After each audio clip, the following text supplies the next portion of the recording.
So we're on North Shields today, and I'm going to trek the coast up to Blyth. Just down there actually is where I'm planning on starting me walk for Hadrian's Wall whenever I get around to doing that. Pardon me. And hopefully we'll see some seals on the way. And I will tell you something very interesting about the Priory that not many people know about.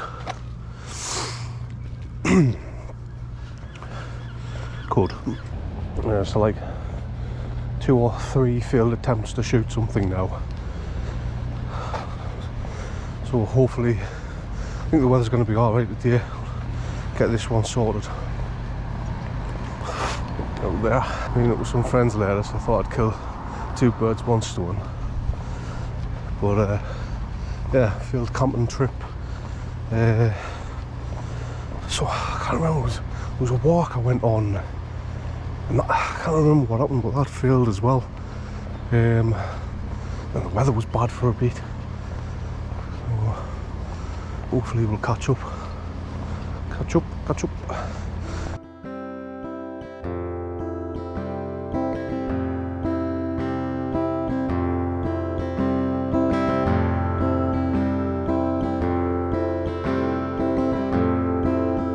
So I want to strike along the sand, cut off a bit of time up there.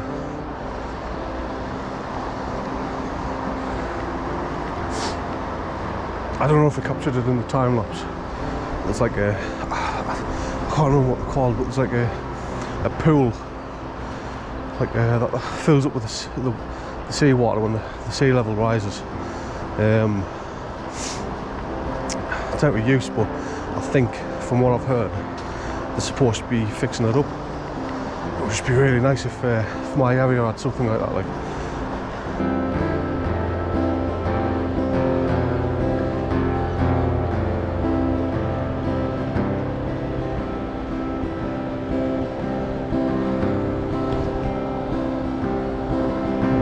give me more of this.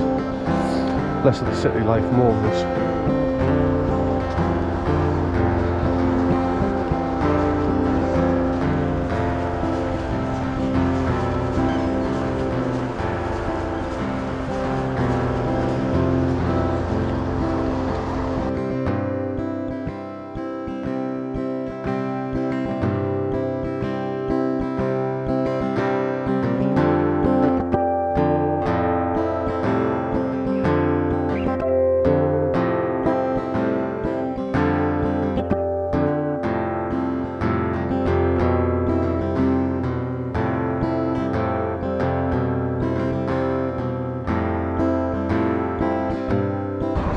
Real talk for a second.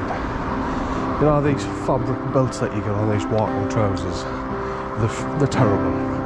They keep on loosening. If you've got anything in your pockets, your drawers keep on dropping down. And to be fair, it's stressing us out. And when I get stressed out, I need the toilet. So I'm kind of like gunning and keeping an eye out for the nearest pub, because I just need like a few seconds to just recalibrate myself. All because of fabric belts.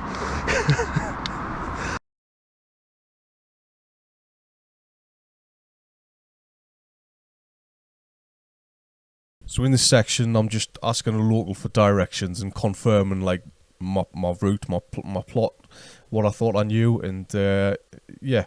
You're extremely knowledgeable, really happy about that, and he also gave us directions to the fire station, so I could grab myself a pint. I stopped and talked to a fella just to get a better understanding of what it is I was looking at. It's kind of right. We're going to come up to St Mary's Lighthouse, and then we'll go to Seaton Sluice. I think it's Seaton Sluice, and then we'll be at Blyth. He told us something interesting about St Mary's Lighthouse, which I'll tell you when we get there.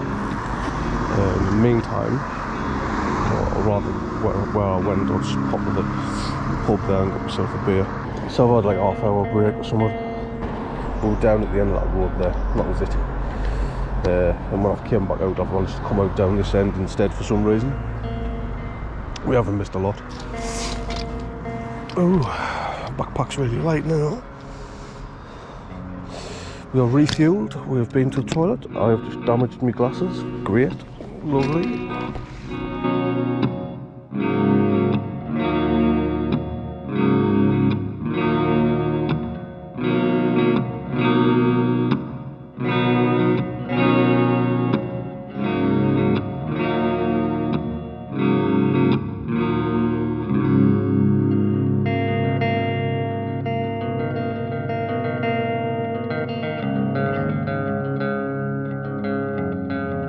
St Mary's Island, and according to legend, and by legend I mean the guy that we were speaking to earlier, he says it was a small colony, and then he said it was a family. And he says the lighthouse was built just by 2 people. Oh, there you go, there's a little bit of history. History for it. It is a causeway, you know, you watch the tides, and sometimes there's like a colony of seals there.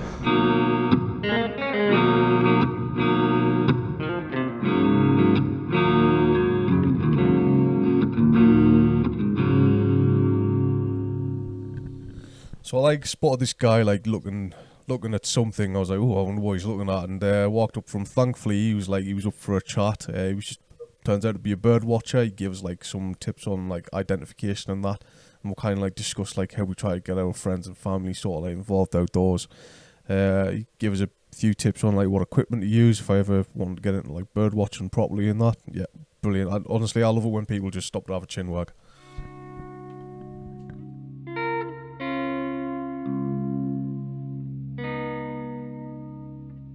Just overheard someone say there's no sign of the sails, so I'll save myself the journey onto the island. There's some mild foot traffic. I think I'd be getting more captures of people than I would wildlife, so we'll just crack on.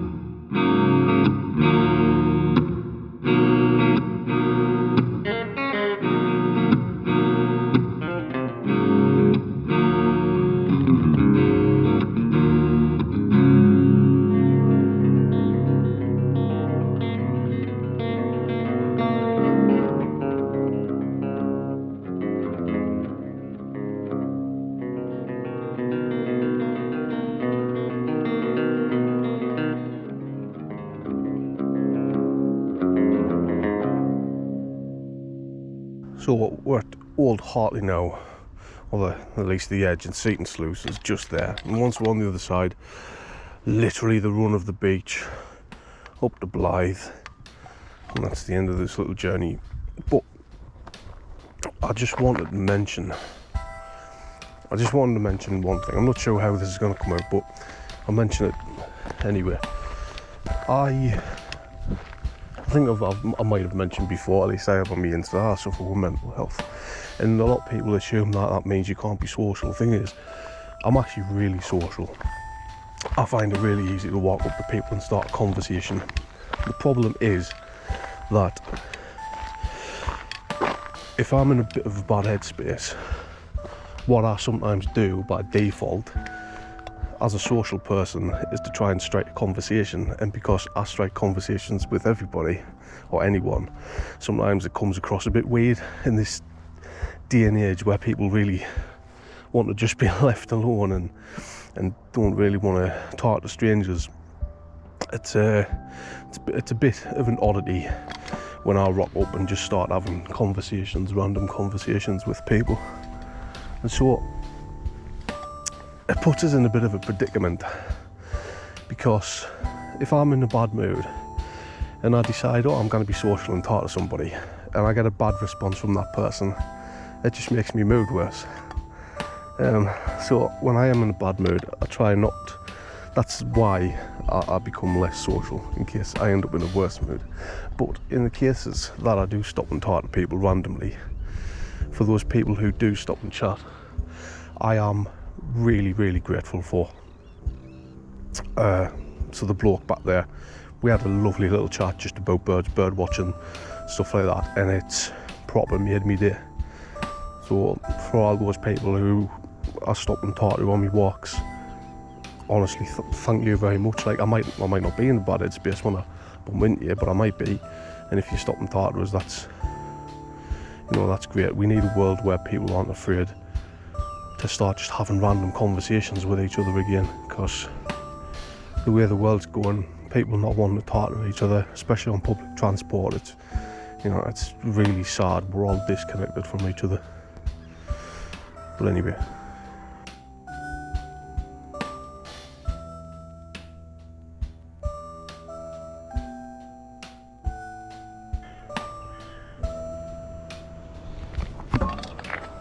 So people are going to think that I'm proper daft, taking pictures of berries. But I was away camping not long back. I had my first ever wild raspberry, and oh god, it was amazing.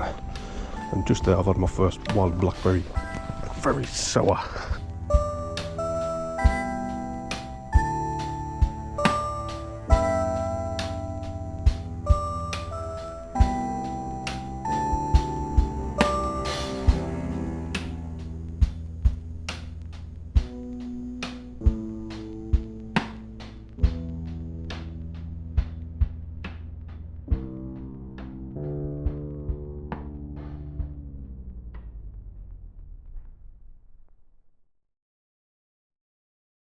You know, I've noticed I've turned back because essentially you cannot see now, and on the left, if you want north, on the left there, you can just hear the traffic more than anything else.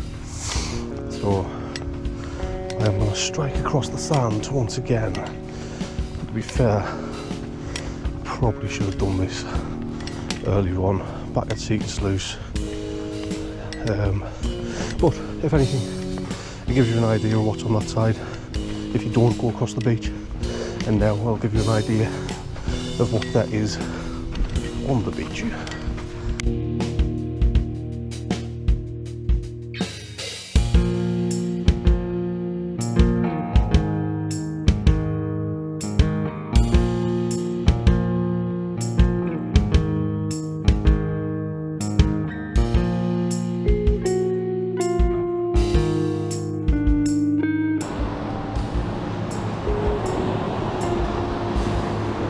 Seriously, how can people not love this?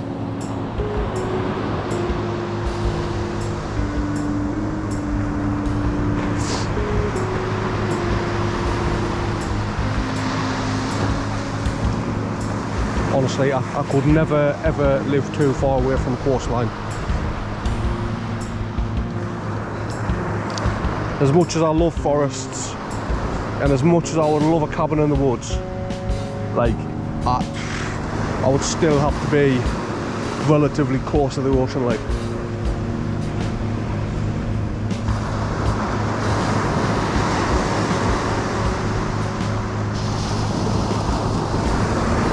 Wish I brought me friggin' swimming gear now. I'll dip me toes a bit later. We're gonna get up to where, kind of where the yellow building is. We'll get her about there. Well, that's about, yeah, that's close as we need to get. Because the next one that I'm going to do, hold on, let's navigate this a second. Let's go over this way. Because I was considering going to the actual pier itself. But piers are choppy. Sometimes you can't really get on them, like get up the lighthouses. So that's why I've kind of knocked that on the head. Like, I don't bother going right up the piers. I don't bother going right up the lighthouses anymore. I don't know what that is.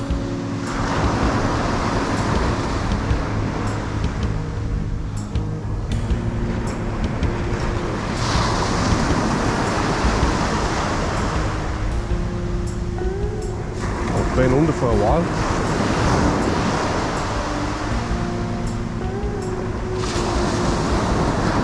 Oh, there it is.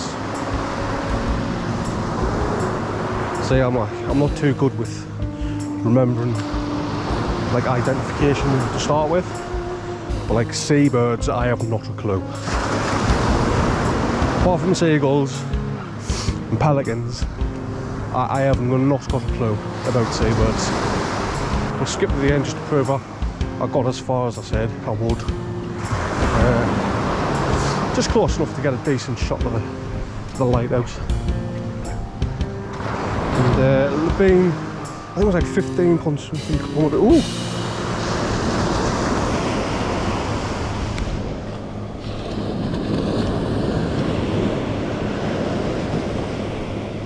I don't know what that is. I have no idea what that is. See, identification, absolutely terrible. Come on.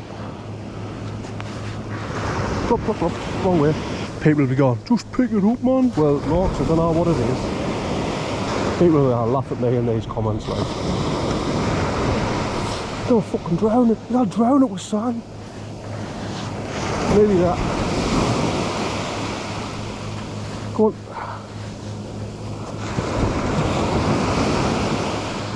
There we go. Breathe.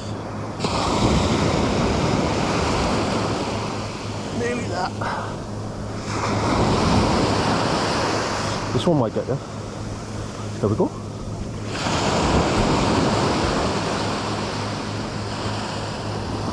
Imagine if I am so thick that this is a freshwater fish.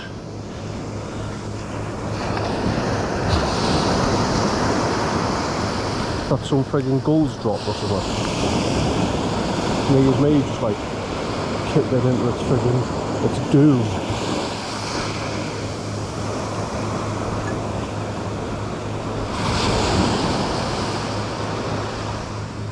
Fuck it. I'll risk it. Oh.